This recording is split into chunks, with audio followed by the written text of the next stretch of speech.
Thank you guys for doing this. Marcelo and Julia, welcome. So, Hi.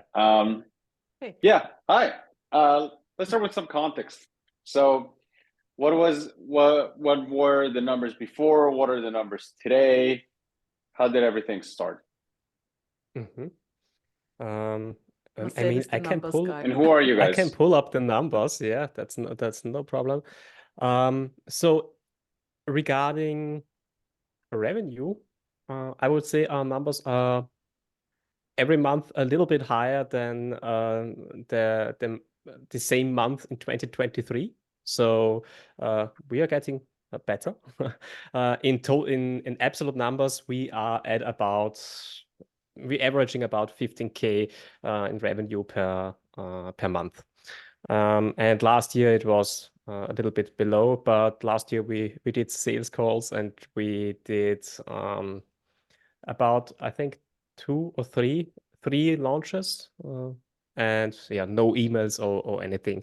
And now we changed completely to Google Docs and yeah, opening doors, closing doors, doing workshops and stuff. And no sales Yeah, calls. good stuff. No sales calls, yes. German and Austrian market, yeah? Yes, and Switzerland. Exactly. Mhm. And Switzerland, yeah. Sorry. Okay, so we're gonna start like with so how did you start this? You can go to, I'm gonna pronounce it wrong probably, but Kraftkörper, and you can go Craft, there. yeah. Yeah, kind of. We're going there. Yeah, it was pretty good actually. Yeah. We're trying. I got a German Yeah. friend now. His name's Tim.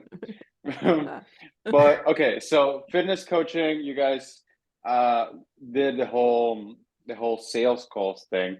Now you transitioned to Google Docs, and you're doing that now.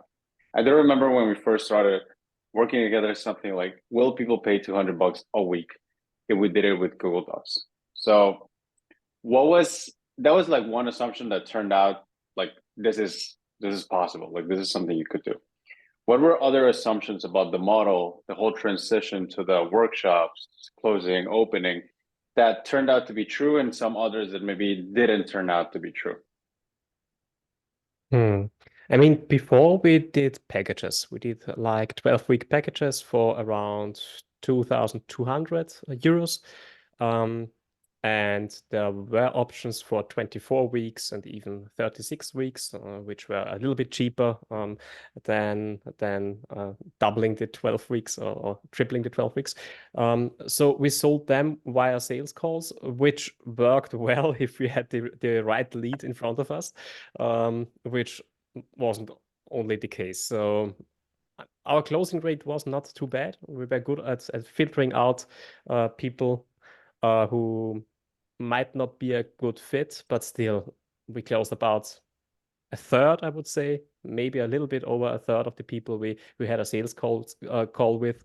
And but it was a lot of yeah, a time investment, because sometimes it wasn't like just one sales call, it were two calls even, like a discovery call and then another call to get into the details and to close the client. And if it fun didn't fact, work the out, discovery call used to be a value call. Even we called it a value call internally. But then we were on a coaching before, but then our coach said, okay, we should change it to discovery call because we don't want to give too much value. Yeah, I sometimes really I was in the situation that the person said, well, that was quite helpful, I'm going to try it on my own. So Thank you and goodbye. Yeah. That was actually quite depressing. Yeah. And yeah, so even though the closing rate was quite high, I would say that like it was taking up a lot of energy, like having the calls and not being sure about whether it's the right lead, and yeah, investing so much time. What was the pricing when you did paid in full sales calls? What's the pricing now for the paid in full? Is it the same? It's different because when we started in Likes and Cash, we only did one-to-one coaching. So our 12-week package was about 2,200 euros. And we also started in Likes and Cash only with selling the one-to-one package on a weekly pricing basis. So it took a while until we launched the group model. This was in July, and from January basically until June, we only sold one-to-one coaching and did about 200. First 250, then we went back to 200, and then we settled for 225, which also worked. But of course, the closing rate with the group model is now a little bit higher with the 100 weekly. What's the group model now? You mean what is included? Like it's 100 a week. A week for 100. 24 weeks. But yeah, like it or leave it. And pay in full minus 500 euros, so 1900. Cool. You have impressive two things that are really impressive about the way you guys handle this. The first one is prospect inertia. The way you get people to buy one thing, then you get into the weekly thing, then you get into the paid in full. That's the first one. Second thing that's really impressive about the ways you're handling this is your paid in full rate. It's ridiculous. Like it's really high, and people call you out on it. It's like, dude, how do you do this? So let's start with the paid in full rate. Let's start with how many people you get to pay in the weekly, how many people you get to upsell, and what is like some of the insights you can bring us in. This is how you can do this. I mean, the most success on the paid in fulls is stemming from the fact that we had many or have many one-to-one clients still. And as I told you, until June, we only sold one-to-one. And the relationship between a one-to-one client and the coach is, well established. So they trust us. We invest a lot in them. They get the results. And typically, if a client commits to 12 weeks, one-to-one, typically about 70% want to do another 12 weeks or even more. So most of the painfuls come from them. We also managed to get some painfuls from the group coaching clients. But we still have to see how the rate will be, because we started in July. We have some clients and some of them paid in full. But yeah, some are in the weekly model and are just fine with it. And they just came in because they saw the possibility that they don't have to do the full 24 weeks. So they are maybe thinking in their minds, I will do about 3 months, and we will see how it goes, because we started in July. So some of them just stay in the weekly model, and that's fine too. I would say most success regarding painfuls is coming from the fact that we are really close to our clients in the one-on-one situation. Maybe you want to tell. We've been refining the process for a few years already before that. Like, I mean, we started out with the one-on-one model actually stems from the typical, because we're in fitness coaching, it stems from the typical bodybuilding weekly check-in model. That's not a call, but it's a check-in. That's so they fill in a questionnaire and they get back a video where we go over all the process and everything. And we have we had a lot of contact in between, and we invest a lot of time in the first 4 weeks. It's really critical to invest a lot of time in the client, and this always pays back, because you get to know the person, and I already know that I have to invest more time, and then everything will be flowing, and the client will not be a lot of work afterwards, or that much work afterwards. But if that goes well, it's very likely that the buy-in is there, that they'll they want to go on with the coaching. So yeah, I think that's why Don it works so Draper, well with. Don Draper has this quote. Well, it's his boss, but anyway, the day you sign a client is the day you start losing them. Mm. So from the beginning, you got to get it right. So you touched on an important point. It's time commitment goes down as more clients came in. So the questions you get from client on day one are going to be less than on day 60. Yeah. So it starts with, this is why we control spots. We don't get too many people in, because in the beginning it's just going to be too much, but eventually it tapers down, right? So like time per client goes down, which is an interesting thing. Yeah, that's right. So typically, if a client decides to stay longer, we already know that they won't be that much work that they have been in the last 12 weeks. Yeah. Yeah, it's less. Like it's way less. Shifting gears a little bit, this was my own stubbornness, which I'm glad you didn't listen to this. So it was about your own path. When you guys first started, remember I was like really autistic about, you gotta make it about losing 5 kilos. If not, it's just not going to work. And you're like, no, because we do not believe in that. We believe in recomp, not just fat loss. So you took the model, you took the lessons, and you're like, I like this, I don't like that. I disagree with this, I agree with this. Walk through, like, most coaches in fitness, they're like, lose 5 kilos now, lose 10 kilos now. You were strong in the way you were like, we do not believe in this. This is our way. Can you talk a little bit on believing in yourself and believing in your model? And even though it's actually not what everybody else is doing, this is what makes it effective. Yeah, I mean that's Julia's fault, I would say. Mostly Julia's fault I was quite stubborn with that.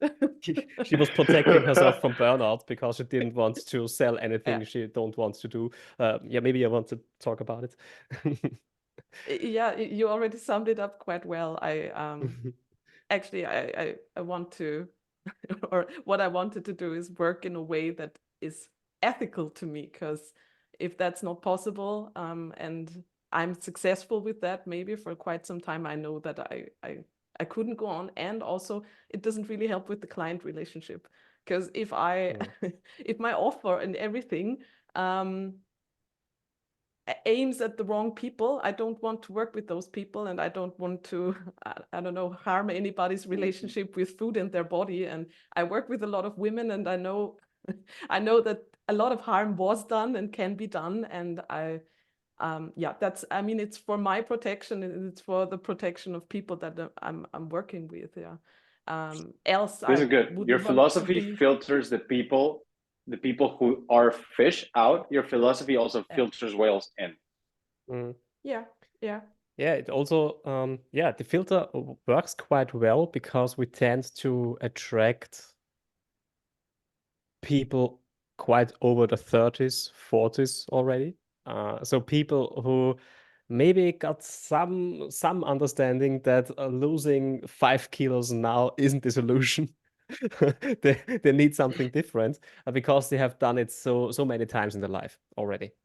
And also they know already, because I mean, I would say, like, you get an audience that's a little bit smarter. It's harder to get to those people, but they know already from like their work situation and everything, that everything comes with a cost, and like losing, they don't believe in this marketing either. So it's way more fun to work with these people, and you really get results that are, I would say, actually life-changing. But it's I have to say, it's not the easiest way to go in the fitness industry. It's always quite, like, when we think about marketing workshops, when we think about how to write copy, it's always like finding the path that doesn't sound too boring, because you have to get to the point that people are interested. You have to give them a little bit of bait, but it still has to be, it has to fit, it has to work. I don't want to like market anything that I'm not doing with the people then afterwards. So that's always tricky. Sometimes I think about, well, there would be an easier way if I didn't work ethically. I could make a lot of money because I'm sure we would be able to write the copy for that and we could give out programs and everything. But that's not, I don't know. I wouldn't want to work like that. Yeah. That, that would eat me up alive. Yeah. That's what I Yeah, felt when it's I had the something. whole big team. Yeah. You know, Yeah. I thought like, hey guys, like this is a freedom business, but then yeah, I also have 15 team members, a VA army attending another VA army. It's not exactly aligned. And I feel people Yeah. smell the bullshit. But when you live your own philosophy, I don't know, It's it the kind of same filters with smart business. people in. Yeah. Yeah. There are so many parallels, I think, with like setting up the business and setting up your body for long-term success. It's actually the very same thing. If you aim for the quick results, they're maybe not that long lasting, or you get into burnout. That's yeah. It's the same thing. I remember posting, hey guys, I did a 100-hour fast. And others were like, dude, well done, good stuff. And Marcel was like, what the fuck is wrong with you, man? Like, this is not how you do it. Thanks, Yeah, Marcel. I remember this. Yeah, I mean, Very it's kind of you. quite impressive that you did it. It is, yeah. But It's for toughening you up mentally for sure. I yeah, mean, if that was the definitely. intention, that's great. But for your body, that's another thing, right? Well, there you go. We learned something today. Well, I learned something that day. And what I learned is I shouldn't share my wits with Marcel. That's what I learned. Yeah. Don't be honest with yourself. Not good. Yeah. Yeah, I mean, something interesting happened on the way because you gave us the input that we should lead with lose 5 kilos, lose 10 kilos, make it about this single message and target the market. And that led to some heated discussions between Julia and me. And ultimately, it led to calibrating our coaching style. So because we had to discuss our way, we had to discuss how we want to market it and how we want to do the workshops. It resulted in a new style of coaching. So we transitioned away from calorie tracking completely, for example. Before we did that for some people, we already were on the way, but now we just decided, no, that's not the Craft Kappa way anymore. We teach them a more sustainable way to get a fit body, but also a healthy and relaxed relationship with food. And this wouldn't have happened so fast if Yeah. we didn't have to discuss our marketing and our approach. And also because of the Let's talk workshops, about. it's Go ahead. yeah, because we when we set up the workshops, we one of us always prepared the workshop and we learned from each other because we were coaching and we talked a lot about coaching, but we had a different style, which we still have probably, but the methods were slightly different. And then we learned about each other's methods more, and it became something very coherent, and it became like a philosophy, more of a philosophy that really helped in setting up also the group coaching, the group coaching model, because we tried that before and it didn't work. It didn't work that well. Yeah, I mean, we're still figuring out how well it works now. We're still in the process, but like with establishing the workshops and with getting everything together like in a more condensed way and written down and everything, that helped us, and that's not a base for guiding people through in the group coaching, which we didn't have before, and that was very helpful. Yeah, threatened our That marriage a is little a bit, great but still. point. Oh God. No, I'm just kidding. Okay. Oh, it's good. Well, You both look happy. You both are smiling, and I'm glad that's the case.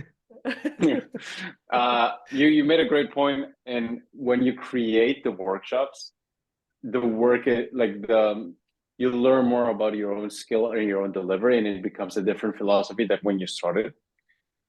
For example, when the offer shell actually was first called weekly recurrent revenue, around 75% of the way through developing the workshop is when I thought, oh, this is a good way to see it. This is a good way to look at it. So often, like, the best ideas come to us 75% of the way through the creation of something new. And it's a little scary in the beginning because you're like, I haven't done a workshop. Because we think and we make a lot of jumps, we don't really connect our thoughts. So when you're forced to put everything into a coherent workshop, you see, oh, I don't know this as well as I thought I would. There's a fault in my thinking here. But if you can go through that, it sells really fucking well and people really like it. Yeah, I want definitely. This is also something we learned. So we learned we can sell products in a way, or at least workshops with multiple attendees, and people are ready to buy them. I mean, I see a lot of people also struggling in Likes and Cash with selling workshops and selling tickets, and I think we have more success, although our audience isn't that great. So our personal accounts only have about 3,000 unique visitors. Our email list is about 800 people, not exactly 750 right now. And still we managed to sell 24 tickets for 2 workshops, and yeah, we average out around I would say 15 tickets per workshop. The Recomp bundle, so the first product we all already sold, it's sold for 36 times. So that's great. So I think we also have a strong brand. So this brand really helps to keep or to get this model going and to get people interested. Talk about getting paid to create, because you create for your clients, but you sell tickets to that.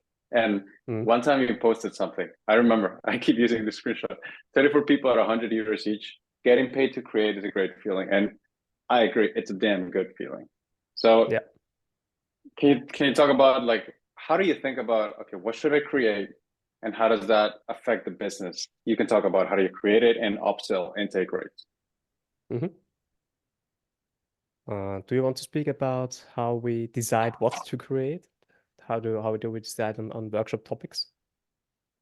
I mean, we could take our new workshop as an example, actually, because I was so we had to decide on what our next workshop is going to be, and we talked about that we actually need some kind of new tracker, like daily tracker for the habits that people want to pursue on a daily basis, because our tracker was based on a model that is a bit outdated now. And I thought, well, that's what our clients need. They need a tracker that is more motivating, that is more habit-based and everything.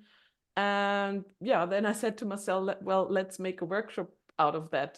So let's talk about which are the best recomp habits that people can have. Let's make that evidence-based. Let's put our practical experience in it, and let's back that up with the science and everything. And let's build the tracker. And this is for our clients, actually, but it's also interesting for people who want to do that, like who want to self-coach and to use that by themselves. So yeah, that's the way we thought about it. And that's actually quite nice, because we need the tracker and we also have a workshop now. So Marcel is we're now still busy promoting with, it. We're still promoting it. Had an early bird promotion for the first time, and so we took 20 euros off the price, gave it away for 77 euros until last Sunday. And of course, the promotion was running, I think, 5 days already, but on Sunday we sold 8 tickets and 10 people Of course. bought yeah, of course. 10 people bought the workshop until now, and yeah, the promo is still running. So I think next Sunday there will come a little bit more. So yeah, that's interesting for us. And yeah, I mean, about $1,000 just for creating stuff we really need to improve our coaching. Yeah. Yeah, I thought the same. Like I was like, where does my model fail? The most common question the other day was, how do I get email subs? And I'm like, but we've talked about this, guys. Like, what do you mean we talked about this? Okay, let me create a workshop about it. But I realized like, I was fumbling the bag. I wasn't giving people what they needed. So I thought, okay, let me create one. And because you have this model where you do workshops, you can get paid to create that kind of stuff. Like you mess up, but it's not a mess up, it's an opportunity, right? You can get butt out of it. Yeah. It's a beautiful thing. Yeah.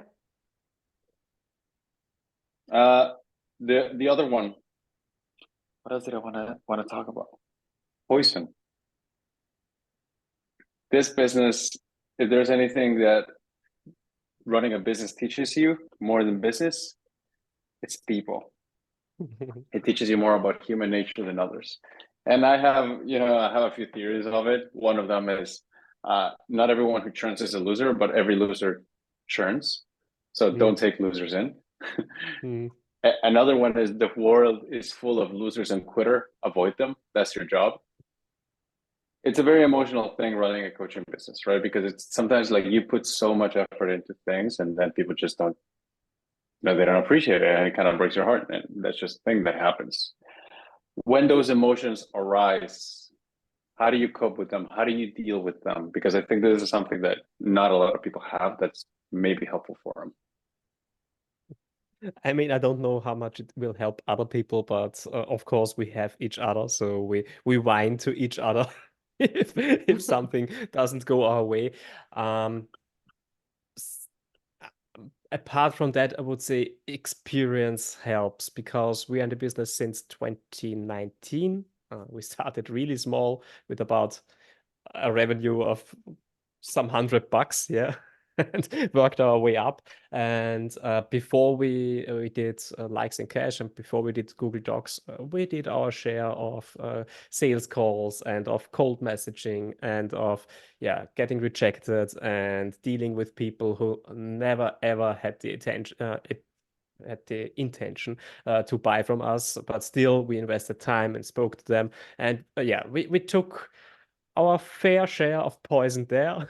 I think we made ourselves resistant to most of these guys, but still some situations are new. So the last situation which got to me was the refund problematic. So as I told you, we sold about 39 recomp bundles, so real products without having to do any workshop time at all, just selling recordings.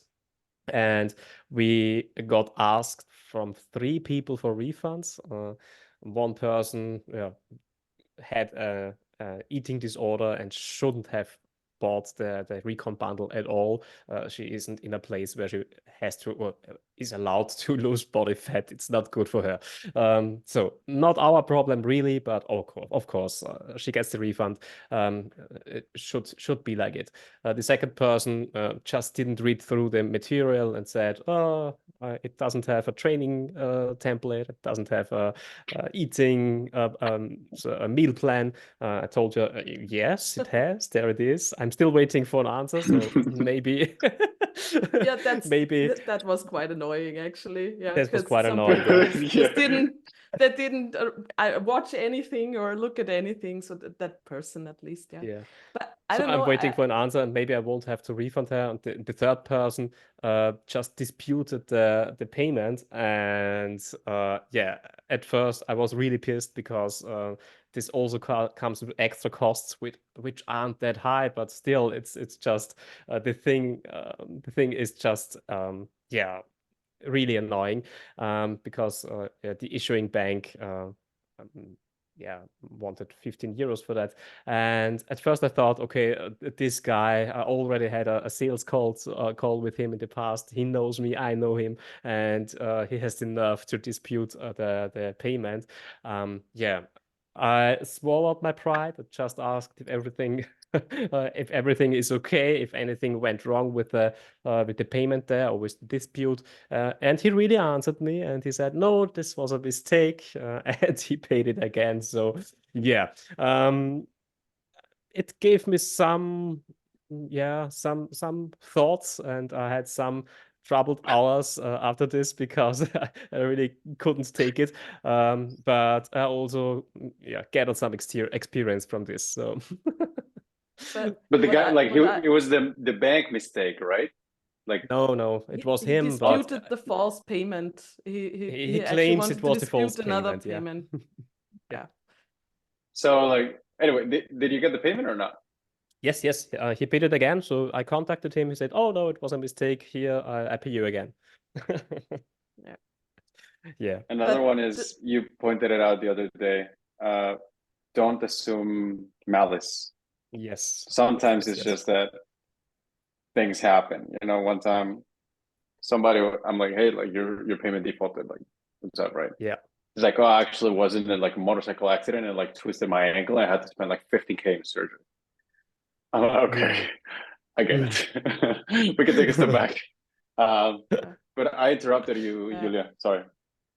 No, I just wanted to add, if I feel that there's a lot of poison, like if I'm poison, because it's never about the other people. It's always about the state of mind that you're actually in, because people are people, and we all, I don't know, it's 100%. like human. It's people are undecided, and I don't know, they'll ghost you. Everybody's got a lot of things going on in their lives, and I always feel that if I feel that there's a lot of poison in myself, actually it's about my own work-life balance and about like my own mindset. And then I have to go back to the basics and think about, well, now there are ups and downs, there have been lows and highs, and it will always be like that. And it's like a business that you can't know. You can't know how everything turns out. That's part of the deal.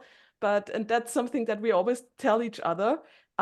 We've always found a way somehow. I mean, we still have the same capabilities, and if we put in the work, something will work out eventually. We have this experience, but the worst thing is, the worst thing is that, like, if you feel the poison coming up, then if you try to overwork, and that's something I know about myself, then I start doing all kind of weird stuff, like, and trying to keep myself busy and doing stuff that doesn't make sense, that's not on the plan. I don't know. Then I know, okay, well, I have to do the exact same opposite and have to care about my own well-being and mental health and everything. And then it's like, I don't know, it's like the law, the law, no, I don't like that idea, the law of attraction, but still, it's like, if I'm happy, like, people are coming and asking for, where do those people come from? I don't know what is happening now. And if I'm like really poisoned, nothing works. Like, that's like, fuck yeah. I hate that, but now I already know that I have to relax in those moments and be okay with something not going right at the moment, because if not, It happens 100%. I resonate so hard with that, because sometimes I'm like, oh, this shit's not happening. Like, you know, you take it L after L after L. I'm like, why don't I just do trading, dude? You know, one player game. Like, why am I even doing this shit, right? Yes, exactly. Yeah. But this comes up. But then it's like, quite often. oh, you probably haven't slept 8 hours, and then I sleep 8 hours, and I'm like, you know what, it's fine. Let's write an email. Whatever. Yeah. I mean, these thoughts, they come and they go, and we had so many discussions about going back to our old jobs. I mean, we had a whole job life before, Julia as a teacher and me in IT management and sales, and about 14 years and 10 years. So it would be easy to just go back and have an easier life, kind of easier life. I mean, yes, we are our own boss, but yeah, as Julia said, nothing is really certain, and you have to put in the work, and you have also you have to know yourself, because if you don't know yourself, nothing really will work. So yeah, Yeah. I Everything get it. comes with a cost, like the freedom. You have a lot of freedom, and then you have to tame yourself when it doesn't really go well. That's the hard part. But like going back into the old jobs would mean you don't have any freedom. You have, yeah, a lot of certainty, but not a lot of freedom. So yeah, this wouldn't work out either. So I don't know. There's something good and something bad in everything, and yeah, Yeah. you have to trust Well, grass yourself. is always greener. Yeah, Grass is always yeah. greener on the other side. Yes. And you recently had to have about this conversation with yourselves, and you made a decision, which is more than most people do, which is, are we going to do B2B, or are we going to do fitness coaching entirely? And you said, we're going to do fitness coaching. We're sticking with that. Somebody else would have gone, like, look at what you guys do. And I'm like, damn, like if I had a buddy like these people, I'd also do it. Like grass is always greener, right? But then other people are like, no, B2B is the way. No, but fitness coaching is the way. I'm interested in what was the thought process there? You made a choice. There were two equally really good options, and you didn't stick in the, but what if land? You made a choice. You made the call, and you're like, we're sticking with this. What was the thought process behind making the choice? I mean, it was mainly a choice I made, I would say, because I think Julia wasn't really thinking about going into B2B herself, or not so much as I was, at least. And I mean, switching gears and going to a completely different audience has many impacts. As I told you before, our brand is strong. We may not be really big. We have our little audience, but this little audience knows us. We are in the heads of the people, and they know we stand for sustainability, for doing good to the body, to get the fitness goals and everything.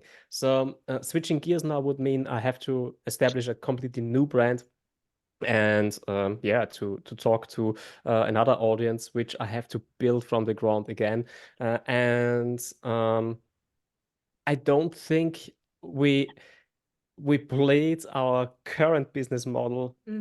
We played it through. So, but there are so many options we can take, and so many ways we didn't take, that I think it will be more valuable if we take the system we have now with the group model and one-to-one and selling with Google Docs and everything, and yeah, bring it more to automation, fill it up with more people, because we have capacity there. We can take more group people, and our current problem, and this will also be the problem for B2B, is how do we get leads? So we need more leads for the current model, so that we can get more clients on a regular basis. And this wouldn't change. This wouldn't change for B2B. So I would have the same problem just a year later, because in the beginning it maybe would work great, but eventually you will come to the same problem.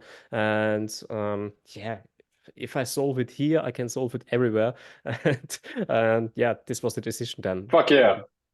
Yeah. I respect the shit out of that, man. I like it. You have There's still the thought of, yeah, maybe you can charge more. So B2B, of course, Yeah. you can have higher rates than But can I say working something in B2C with between? fitness clients. Yes, to it. You lose the compounding effect, actually. That's what I was Yes, thinking about, because we've yes. done so much in the last couple of years and months, and some things need time to build up, like reputation needs time to build up and everything. And we would lose everything now, and we haven't played, as you said, until level 100. Yeah. And dropping out now, I don't know. We still have something to learn in this area. And even if we thought about going into business coaching at some later point, it would be at a point where we actually had a very successful business and played through everything. And now it doesn't feel like we have all the experience like to do that. That's also another thing we talked about, that that it doesn't feel like the right time. There's still more work to do here, and there's still something waiting. And also, Yeah. I think fitness is different from B2B or from business coaching in regaining clients, because now we are seeing people or clients who are coming back for the second time, especially when we did daily email, when we did offers every day. Most at least half of the people who became our new clients are people who had contact with us in the past.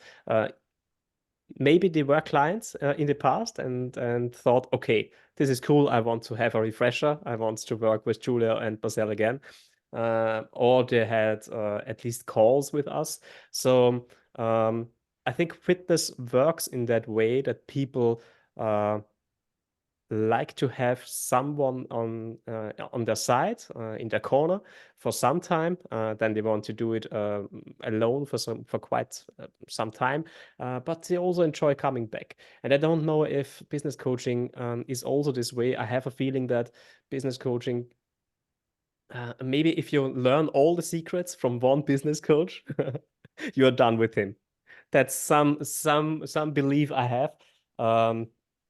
If the business It's coach doesn't difficult. invent himself new all the time. Yeah.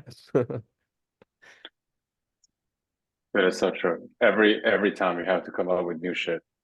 Yeah. Like now it's Welbeck, now it's the offer show, now it's the insight, now it's this, now it's that, and like it just keeps on going. Like it's a game I hate and I love because it keeps me pretty creative, it keeps me sharp, right? But I really like what you said about if you're a business coach, you're not coming up with new stuff, new ideas, it's tough. Because then people are like, oh, I know what you do, I know who you are, I know everything about you, I don't need it anymore. Yeah. And it's the constant creation of ideas and new concepts and new insights that gets you more clients. And that can only be found if you spend, in my opinion, less time in marketing and more time in delivery, in helping your clients and understanding where does my own stuff fail. And then you come up with beautiful stuff. But you have to create that space to be there for delivery, for product. Like Julia mentioned, like, how do I make this tracker better for my own clients? That matters because people don't get it. But like, if you want to get more people to buy into your stuff, like don't focus into the marketing, focus on the product, and the product will bleed things that then you can give people. You can extract things that becomes the best marketing. The best marketing doesn't go to a product. The best marketing comes from a product, from you doing things and extracting things from it. Went on a rant there, but I really wanted to touch on this. This is why I was excited to talk about you guys. I remember in the beginning, I told Marcel, "Hey, we're doing daily offers," and you're like, "No, dude, I do like twice a month or like once a week." I'm like, "No, we're doing it. We're making it every day." But people are gonna unsubscribe. So what? Let them unsubscribe. Talk about what was it like? What was it after? Like, what were some things that you understood from, just making more offers? I mean, our newsletter list, our mailing list was really young when we joined Likes and Cash. So we only launched it about, I think, 3 or 4 months before, and we handled it like the perfect value, nice weekly newsletter who everyone wants to read. That's the only newsletter you really want to read, and who people are glad who subscribe it, if they subscribe it. So we were proud of it. It was kind of our baby.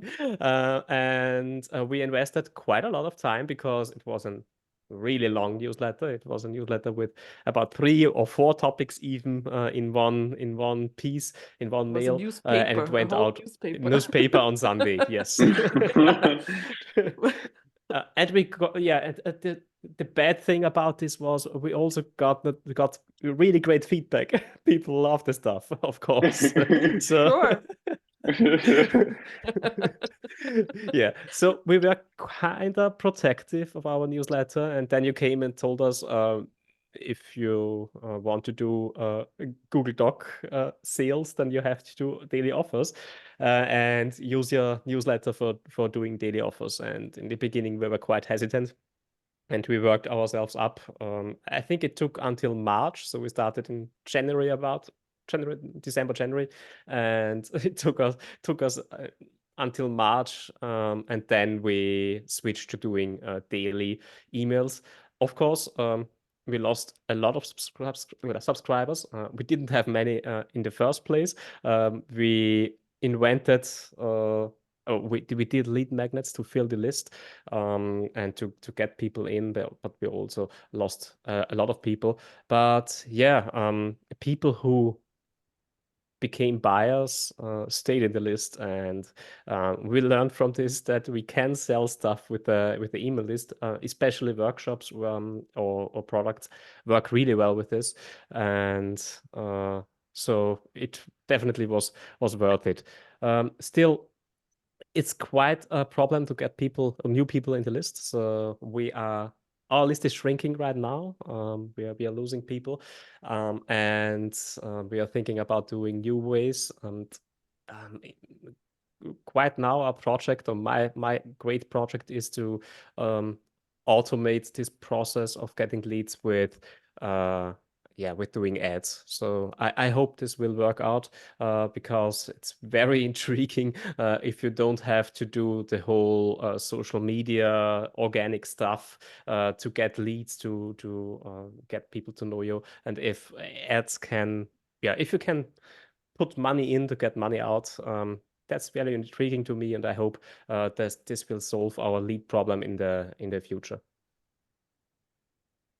Especially how Travis paints it. He makes it look so romantic. Like, man, I want to try. It's too good to be true. Almost. Yeah, exactly. We will see, but I think, and I know some people who only do it like this, who are coaches and don't have a social presence at all, and it seems to work. So yeah, so this is my next step for getting people into the list, because we have a big Instagram fish account, as I call it. Just an infographics account, mostly value based, but still the people who come in there are of fish quality mainly, and they are taking the lead magnet and just unsubscribe again. So not many people from there, if any, really buy anything. And I think there has to be This a is smarter really way. good. This Way. is really important. How many people do you have in the fish account? How many people do you have in your personal one? 19K in the fish account, and about 3,000 combined unique followers between Julia's and mine account. And this one's like what percentage of the revenue? I would say 90-10, if I had to guess. Yeah. What is the difference between the 3K account that makes 90% of revenue and the 19K that makes 10? Yeah, I mean, we built the 19K account by doing infographics, which had a high likelihood to get likes, to get saves, to get views on Comments. them, to get followers, comments. Yeah. So the goal just was to grow the account. Yeah. And we built our personal accounts. On our more own with stories, own Yes. development, like Yes. more story based and of course more insight based. Although when we started out with our accounts, we also put some infographics there, but that was a time like when those carousel posts like were really something new and something big, and we got some followers there, but this was years ago. But still, it's, yeah, of course, personal accounts, like sharing our own stories. Yeah. Yes. Like people buy coaches, they don't buy coaching. Mm. Just the fact that you have Definitely. your face on it Mm. is so much better. Like Yes. Yeah. I'm actually amazed that it's in 9010, you know, it's a big number. But like people buy us, like it's and you realize that some people actually join for different reasons. This is what's really interesting to me. Some people join your stuff because they're legit, they're like clueless about fitness, right? I don't know what they're. Some people actually are quite developed, but maybe they need an accountability person. And some people just need an authority figure for you to be and hold them accountable. So it's like people buy your stuff for different reasons, and it's very rarely the reason that they stay. Like yes, they want to lean out, right? But maybe they just need somebody to hold their hand through it. Maybe they just need a therapist. So by exposing who you are and all the things that you believe in, you actually realize that people buy stuff for many different reasons that you're not marketing. And you wouldn't have got them if you didn't expose, this is what I believe in, this is what we do. I'm traveling to Thailand, like you guys were. Like some people they just need to see a dimension to you instead of just value. They need to see you because they buy coaches, not coaching. Yeah. My experience Yeah. at least. Yeah, that's usually like when people like ask for coaching in DMs, it's always in some random story that doesn't have to do anything with fitness at all, like something that they can relate with out of my life or our lives. And then I get the question, well, how about coaching? And I'm always confused, or I'm not confused anymore because it makes sense now, but it's never like the pure fitness content. It's never the information content that drives people to request, to make a request or something like that. Yeah. Do you have an example of a story that was like not related to coaching? I have to Can think about he? it. It Oh yeah. happens all the time. It's like, I don't know, photo of my dog and or a place that I visit somewhere, like, I've been there. Well, I like that what you're doing. How about coaching? I don't know. It's I'm always amazed. It's never, if I'm asking for, if I'm giving out information about coaching, it's rare that somebody really asks me about something. But if I'm traveling, something like that, if I'm traveling, going somewhere, posting some, I don't know, some random stuff, it's always what people like. They have a connection somehow, and they actually, sometimes it's like getting a conversation up. They like, oh, I like that too, or I've been there too. And they have the feeling that they can get into a conversation with me, like, which is not it's That they can not let the guard down in some way. right. So it's It's easier not to dangerous. It's yes, yeah. exactly, yeah. And then I don't know, a conversation starts, and then they suddenly ask about coaching. It doesn't happen that often, but when it happens, it's always with those kind of stories, yeah. And something that has changed a lot, actually, but which still is, I mean, Marcel is actually great at this. Marcel is great at making offers now. I really have to say, I'm always amazed. Yeah, I mean, it makes sense because he gets a lot of your input more than I do, because he's the person like who gathers all the information. But I'm also much more comfortable with making offers right now, and I'm also amazed at this progress. Like now I'm thinking, like, with every post I'm posting on Instagram, I think, well, I could add something, like offer something at least. I don't know, the newsletter or something like this. And it almost feels wrong if I don't. So something has changed. Yeah, me too. Which is good. Like with personal development, it's also like about confidence, and now it makes sense to me. And I'm thinking, well, of course, this is my business. I'm helping people. Why I hesitant to make offers? I mean, that's what I do. But I think it's difficult if you like grow your account, and first maybe you don't do coaching, and then you start offering coaching. It takes some time to make that your personality. Like making offers is part of your personality because you want to help people. Yeah. Beautiful. Beautiful. Well, I've learned, like, this is one of the beauties of our business. Like, I learned a lot from you guys as well. Like, okay, paid in full. Like Marcel showed, like the thing he did with looms. I'm like, oh, that's smart, right? And like giving people like starting out more info. I'm like, okay, that's right. Like the dedication to sticking to recomp instead of just rapid fabulous like everybody else, which actually felt like you were shooting yourselves in the foot, but turned out to be like a great weapon. I think, oh, okay, I can see why. I can see this working. So incredible respect for you guys. Really, really glad to see everything you guys are doing. And, thank you for taking the time. This was awesome. Appreciate it. Thank you. Thank you for your support. Thank you too.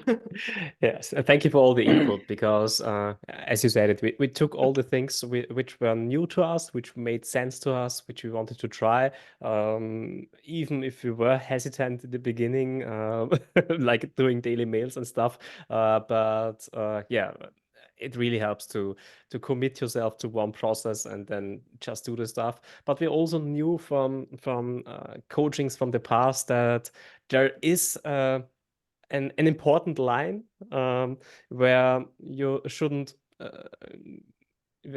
overstep. So it's about integrity. It's about believing in your own philosophy, and I think we did it quite well this time. So that we said, okay, we really want to do this, but we also want to commit to the process. And I think we found a great middle ground. And yeah, that worked out. Yeah. Excellent job, guys. Thank you for doing this. This was awesome. And yeah, well, thank you. Auf Wiedersehen. Thank you. Thank you. Auf Wiedersehen. Ciao. How's my